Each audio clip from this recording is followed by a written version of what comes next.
Michigan has a Good Samaritan law.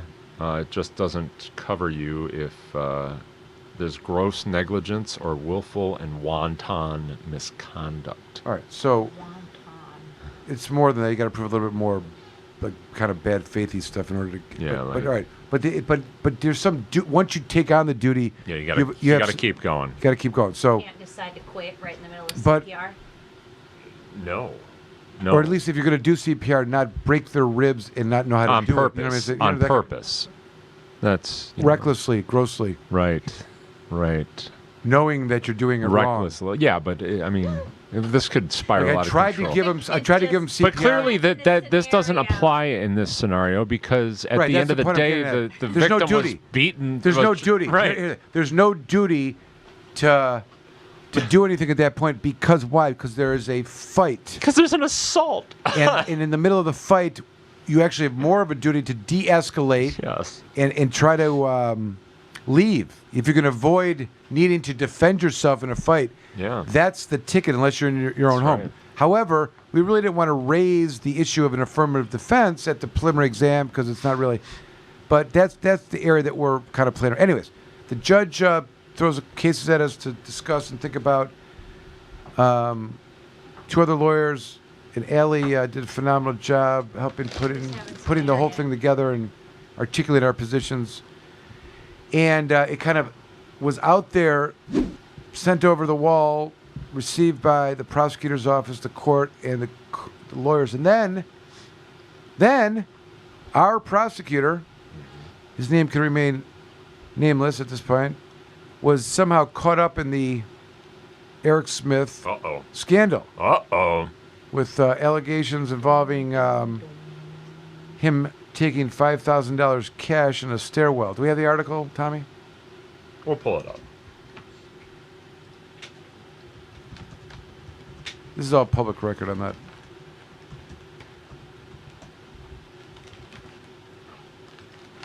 He had it before. There it is. Where? You see it?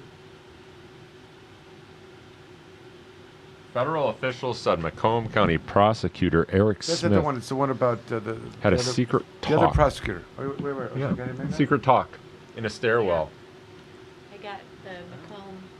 Okay. There you go, right there. That's the one. So this article says that right. He helped. Okay, I was looking at something else before. So he helped his former boss Eric Smith engage in a $20,000 kickback scheme. Has been suspended from his job. Remaining nameless, but you can read it right there, who has worked in the office for 9 years, was placed on paid administrative leave money for the alleged role as Prosecutor A in former Prosecutor Smith's scheme to convert $20,000 of campaign funds for personal use. So, in the middle of all this, our prosecutor gets removed from... What? What's that? In the middle of our case, our prosecutor waiting on him to write his response. He's not filing it. He's not doing anything. He's all of a sudden off the case. There's even a good argument. I was trying to figure out, Alan, Jeff, why does everything that he took place in court stand up to lawyer scrutiny when we know prior to that he was doing such mischievous things? Now, I should say, of course, he's presumed innocent until proven guilty, but, you know, you lay down with dogs, you get up with fleas, as they say. But with all that being said, in this case kind of looming out there, no response from the prosecutor's office, you know, year and a half of being in peril, so to speak, 3 young men, lives turned upside down, lawyers working diligently at all hours of the day and night to do everything they can to secure his freedom. And we learned that a new prosecutor is assigned to the case. And he gives a call on Monday and just tells me, and I know him from back in, we kind of grew up as young lawyers in Wayne County, which part of his DNA, I'm going to say, because I don't know, whatever that means. But anyways, he calls me and says, you know, Mike, I read all the transcripts, watched the videos, 10 hours of taped interviews, and not just the 3 defendants, but also the other interviewed witnesses, and looked at all the ME reports and the pictures from the autopsy. And I sat down to try to write a response to your pleadings and the evidence we put forth as to why this case should be bound over, and I couldn't do it, Komorn.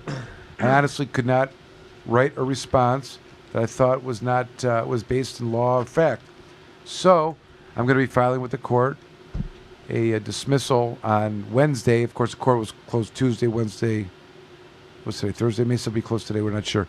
But said I'm dismissing the case. He said when I looked at all this, I then went to the new current interim prosecutor, who's not Pete Lucida yet. Which, it's not Crazy congratulations, Pete Lucida. Pete Lucida won. He's friend of the show. But there's a temporary prosecutor, temporary relief prosecutor, and the second in command, who was second in command with Eric Smith, and also remained there. She was not second in command. No, she was not, but Catalda was. He was like the chief of trials. He's one of his, and he was also consulted on this. And after they consulted chief of trials and the current head prosecutor, they then went to the appellate department, where they got the same confirmations. You have these three different internal individuals or agents within there that all confirmed his understanding that this is not a case that should have been brought, should not have been prosecuted, and they agreed with his opinion that the case should be dismissed. And so he dismissed the case, dismissing the case, and the case is over. But Did those guys, were those gentlemen in jail this whole time? Oh yeah. they were in jail for some period of time. They had to pay a lot of money to get out on bond. They had to have tethers paid weekly and monthly to the bond people and whatnot. No, it's not. But 20 minutes. 20 minutes. I mean, 20 minutes. if you're talking about manufacturing a case, and you were going to look at the script of how to get there, some of the things I just described is how it happens. You have a prosecutor polluting the jury pool on Facebook so that when those jurors get called in for this trial later on, they've read the story of stuff that they're not going to hear about during the trial. They would have never won this case in front of any jury. No way. No friggin' way. Anyone with half a brain could see what happened and knew exactly what happened. That bunch of young men, again, were out fucking around, and unfortunately, a young man lost his life, and that's tragic, but it was certainly not the fault of these boys. Big J for Jimmy. All right. Well, These are delightful. Well, Jimmy, I agree with you. That's the position that we took. That's the position we were going to argue to the jury. We are a year and a half or more into this case until justice was served. First of all, the Macomb County prosecutor, the assistant prosecutor that took over and took the initiative to say, I'm going to look at this and I'm going to make my decision independently, is how it is supposed to be. Now, that's something that should be pointed out here. This is a remarkable act in a world where there is ongoing injustice. We operate in a broken system, and the prosecutor is the bully in the system. It's a good day. I would say that this prosecutor, goddamn him, makes me believe a little hope in the criminal justice system. That some individuals actually have integrity law, and they are interested in actually doing what they took an oath to do, and that they recognize as a prosecutor, a conviction only has integrity if it's fair and justice is sought, and the other side has competent representation. And he didn't see that here. But the point is, this is such a rarity that people that get hired into offices do whatever they're told to do. Their assistants, go do this, go be my hunchman. And what's the reality? There's no liability. There's no, they're immune like everybody else. All the stuff that they do. Oh, to be immune. Well, I read to you some of the things that they may not be immune for, which is what slander, libel. That doesn't take place in a courtroom. They don't need to be out in the press. I don't disagree with you, and we'll see about that. He should have known better. We'll see about that. But here, I'll tell you, I agree with. I would like to believe that there's no way in hell they would be convicted. But do you understand? You could be. Yeah. I do. There's a it jury. shouldn't have gone this listen, long. Is there 12 people out there that could see this thing and find him guilty? Of course there are. I mean, I guess. What do you mean? The only way They're that would gonna have see happened is if you were not representing the young man, I'm saying Michael, if that he- he okay, had that's fine. some That's fine. unqualified That kid would've twit. got railroaded. But that's fine. But this case could result in a conviction with the wrong lawyer. Any case could. Yep. Okay, right? So let me tell you how it gets fabricated and how it gets manufactured. And I'm saying to you, it starts with the prosecutor imputing the jury pool later on without even using the words alleged. Because what happens is when juries are convened, they're going to search the internet to find out about the lawyer, about the case, about the prosecutor. Yeah, of course. Who wouldn't? They want to, right? They're not supposed to do that, but that's going to happen, and he knows it. In his way, well, they're going to be told not to, but it happens anyways. That's number one. The influence by the police chief speaking out. What is he talking about? I looked, Ellie and I looked. We read thousands of pages of discovery. None of it ever says what they say. There's nothing about a karate chop. Nothing about a shoe. Well, it's Bill Dwyer, man. I mean, he's... All right, but do you see it just Been sounds sensationalist for years. Yes. Ever since he was with Farmington Hills. Yes. plays well to the crowd here. And then you have, a prosecutor who is so committed to the, cause that he's working for that he's going to say and do anything. You know, and Karma bit him in the ass, How didn't old it? is Well, Bill Dwyer? He's got to be like he's- 90. Oh, he's old. He's Bill gotta be Dwyer's mighty old. 90 years. he's got great hair. He fits right into Macomb. What's that supposed to mean? Yeah.